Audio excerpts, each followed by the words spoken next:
요즘 개발자들 사이에서 가장 핫한 데이터베이스, 포스트그레스QL. 이게 원래는 평범한 대학 연구 프로젝트에서 시작됐다는 사실 알고 계셨나요? 어떻게 하나의 프로젝트가 데이터베이스 세계의 거인이 될 수 있었을까요? 오늘 그 놀라운 성공 신화 뒤에 숨겨진 비밀을 한번 제대로 파헤쳐 보겠습니다. 자, 이게 얼마나 대단한 거냐면요. 수많은 경쟁자들이 나타나고 사라지는 이 치열한 시장에서 말이죠. 전 세계 개발자들이 참여하는 스택 오버플로우 설문조사에서 무려 3년 연속으로 가장 사랑하는 데이터베이스 1위로 뽑혔다는 겁니다. 이건 뭐 단순한 유행을 넘어선 거죠. 그러니까요.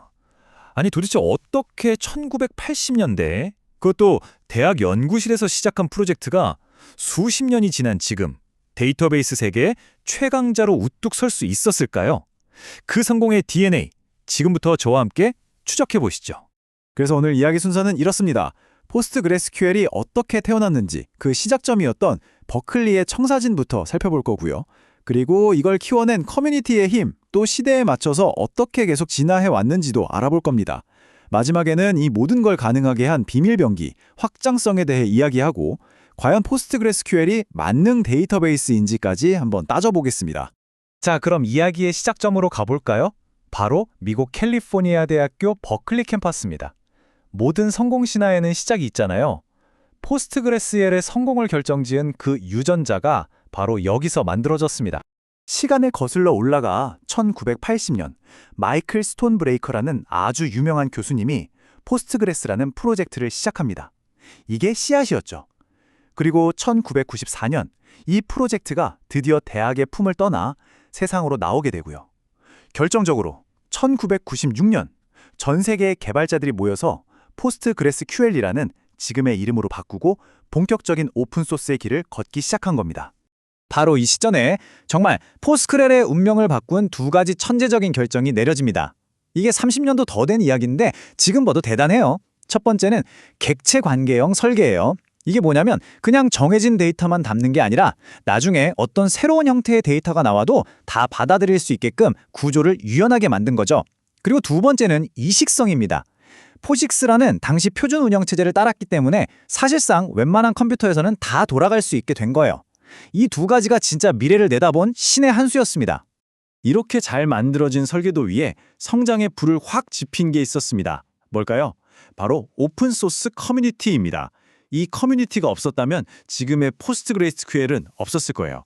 진짜 성장의 엔진이었죠. 포스트그레의 힘은 한두 명의 천재에서 나오는 게 아니에요. 여기 보세요.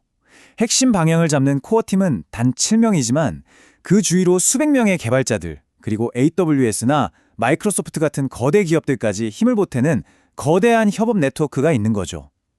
이 막강한 생태계가 있으니까 매년 꾸준히 안정적으로 새로운 버전을 내놓을 수 있는 겁니다. 바로 이 강력한 커뮤니티가 있었기 때문에 포스트그레스QL은 그냥 옛날 데이터베이스에 머무르지 않았어요.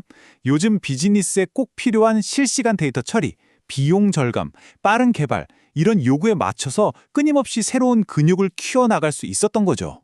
자, 포스트그레스QL의 진화 그 첫 번째 단계는 기본기 다지기입니다.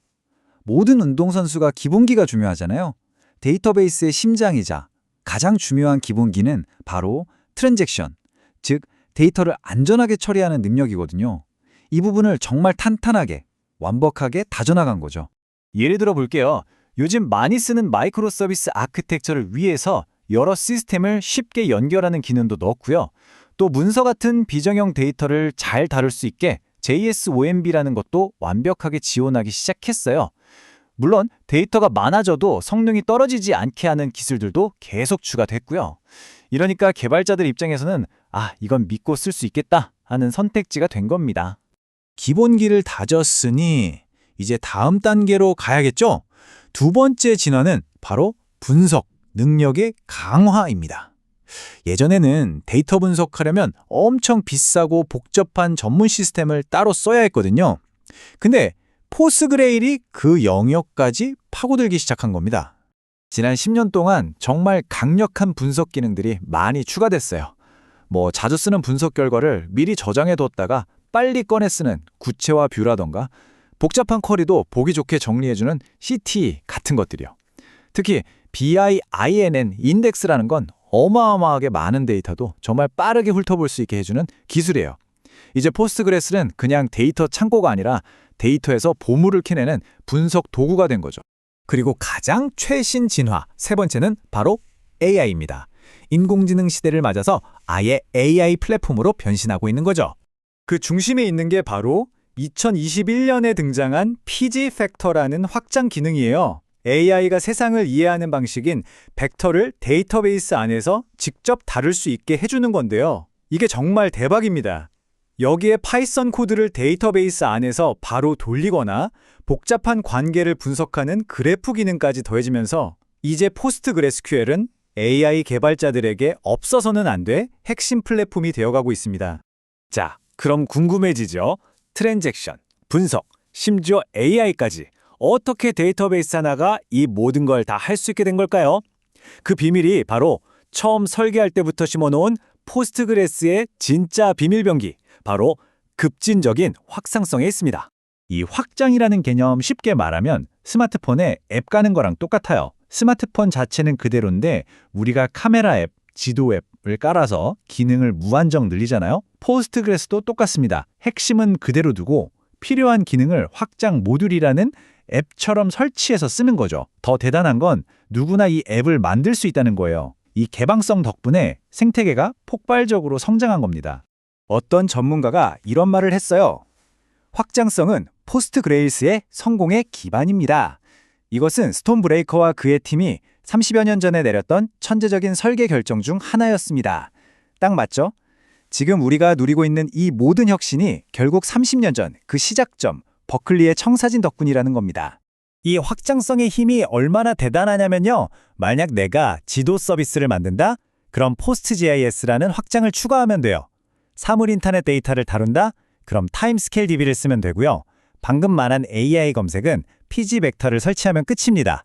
결국 개발자 입장에서는 이것저것 복잡하게 여러 데이터베이스를 쓸 필요 없이 그냥 포스트그레스QL 하나에 필요한 앱만 설치해서 거의 모든 걸 해결할 수 있게 된 거죠. 정말 엄청난 변화입니다. 자, 그럼 이제 마지막 질문입니다. 이 모든 걸 종합해 봤을 때 포스트그레스QL을 만능 데이터베이스라고 불러도 될까요? 한번 최종 평가를 내려보겠습니다. 그럼 포스트그레스QL이 모든 문제의 정답일까요? 거의 그렇긴 한데 100%는 아니에요. 일반적인 업무나 분석, AI 애플리케이션에는 포스트그레스QL이 거의 최고의 선택입니다. 하지만 수백 테라바이트가 넘어가는 정말 거대한 데이터 분석이라던가 레디스처럼 초고속 캐싱이 필요할 때 또는 SQLite처럼 오프라인 환경이 중요한 모바일 앱에서는 각 분야의 전문 도구랑 같이 쓰는 게 훨씬 현명한 전략입니다. 결론적으로 오늘 이야기의 핵심은 이겁니다. 30년 전에 만든 그 견고하고 유연한 초기 설계 덕분에 포스트그레스QL은 끊임없이 변하는 미래에 완벽하게 대비할 수 있는 데이터 플랫폼이 되었다는 것. 그리고 개발자들에게는 상상할 수 있는 거의 모든 것을 만들 수 있는 자유와 혁신의 도구를 선물했다는 것. 바로 이게 핵심입니다. 마지막으로 여러분께 이런 질문을 던지면서 마무리하고 싶습니다. 모든 게 정말 눈 깜짝할 사이에 변하는 이 시대에 30년도 더 된 완벽한 청사진 하나가 갖는 가치는 과연 무엇일까요? 어쩌면 포스트그레스QL의 이야기는 눈앞의 유행을 쫓는 것보다 멀리 내다보는 훌륭한 설계와 비전이 얼마나 강력한 힘을 가질 수 있는지를 우리에게 보여주는 건 아닐까요?